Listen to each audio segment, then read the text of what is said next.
wanted to bring up the Detroit Lions. So they picked up a 31-26 dub at home, Ford Field, against the Chicago Bears yesterday. If you take a look at the NFC playoff picture, the Eagles are sitting with your 1 seed, and the Lions right now at 8-2 would be your 2 seed. Do you know if the season ended today, who the Lions would be hosting there at Ford Field? Lions. Nailed it.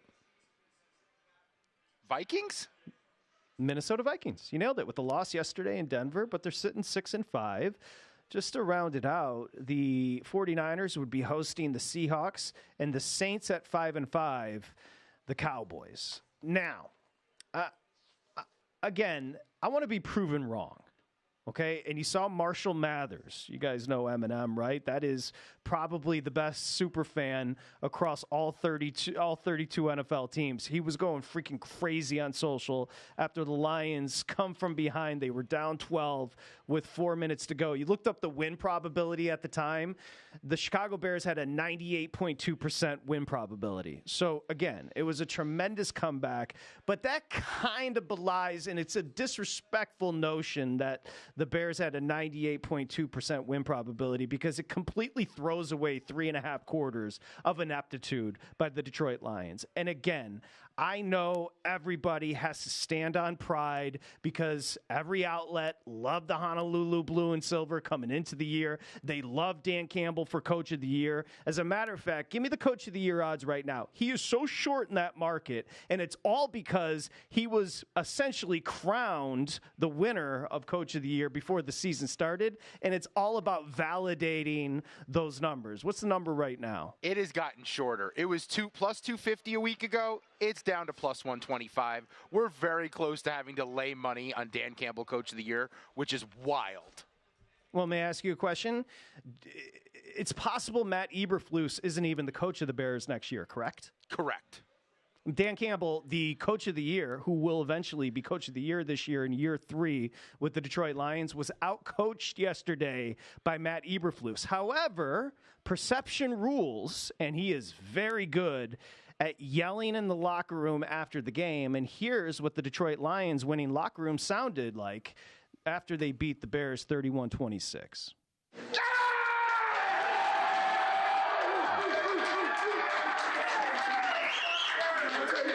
Guys, holy shit. We are a resilient team, gentlemen. We are resilient. We're going to find a way to win. They freaking came out and they fought us, but we fought harder. And we went and got the win. That's outstanding. That's division win number 2. I got one game ball. All right, hey, listen, to make the rally that we did and to come back, man, we needed some stops. We get the stops, offense, we go down, we strike. We need another stop, we get the stop. The Detroit Lions gave up 334 yards to Justin Fields and the Chicago Bears. First game back, by the way. Raiders, what's that? First game back for Fields, by the way. The Raiders gave up just 323 yards to the Bears. The Bears, of course, fell apart late, and the formula for the Chicago Bears at this point is not to win that game at Ford Field. So it's the perfect turn. Like, again, you see a lot from Fields. You fall to 3-8. That's perfect. So a huge comeback win.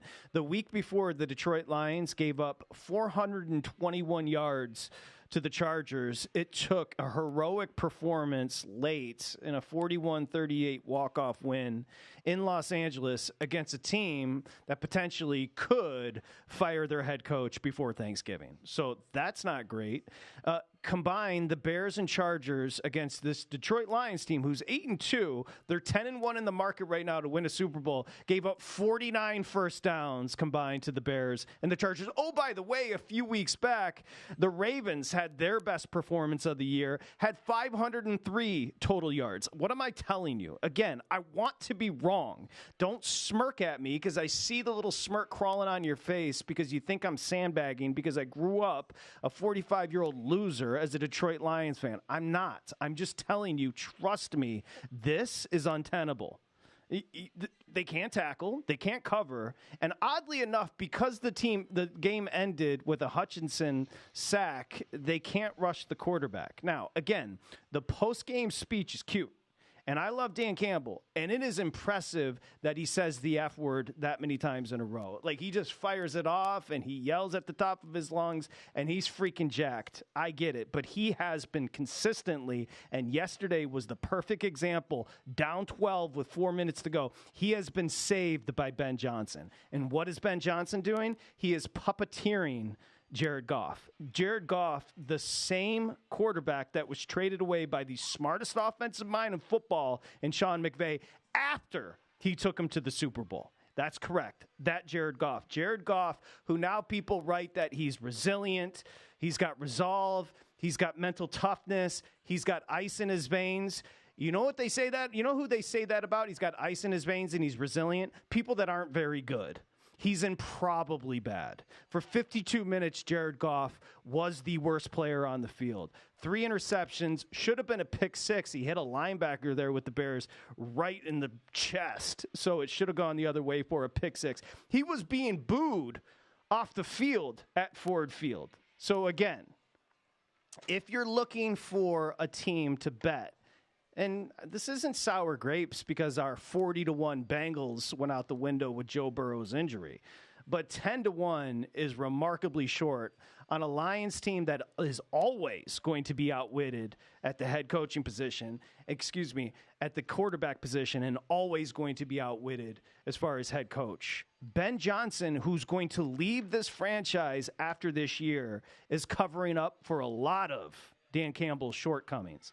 And you can yell in the postgame all you want, but when it comes down to it, in the postseason, these games tighten up, and you got to play some defense. The Detroit Lions simply are not capable.